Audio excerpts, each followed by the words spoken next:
നിങ്ങൾ മനസ്സിലാക്കേണ്ട ഒരു സംഭവമുണ്ട്. ഒരേ ഒരു രാജ്യത്ത് മാത്രമേ ഉള്ളൂ ആൻറ്റി സെമറ്റിക് പോലീസ്. അതിനുവേണ്ടി ഒരു പോലീസ് ഫോഴ്സ് ഓസ്ട്രേലിയയിലുണ്ട്. അവർ ശക്തമായ നിലപാടാണ് എടുക്കുന്നത്. ഇവരുടെ വാട്സപ്പും ഇവരുടെ സംഭവങ്ങളും മുഴുവനും സ്കാൻ ചെയ്തെടുക്കുക. താടി വെച്ച് കിടക്കുന്നതിനും പർദ്ദയിട്ട് കിടക്കുന്നതിനും മറ്റേ ആടിൻ്റെ താടി മുഴുവൻ ഓരോന്നായിട്ട് എടുക്കുക.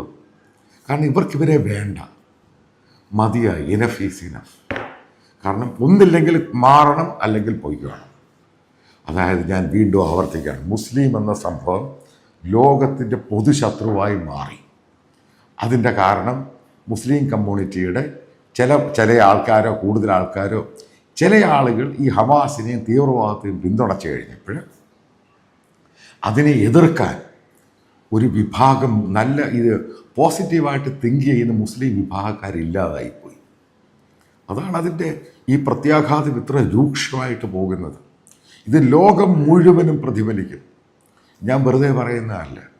വീണ്ടും ഇത് പഴയ നൂറ്റാണ്ട് പോലെ മുസ്ലിം രാജ്യങ്ങൾ പഴയ നൂറ്റാണ്ട് പോലെ ഈന്തപ്പഴവും മറ്റേ ഒട്ടകത്തിൻ്റെ പാലും വിറ്റ് ജീവിക്കേണ്ട സ്ഥിതിയിലോട്ടാണ് ഇനി ഉണ്ടാകാൻ. അതിന് വലിയ ഞാനീ പറയുന്ന അതിശോക്തിയൊന്നുമല്ല.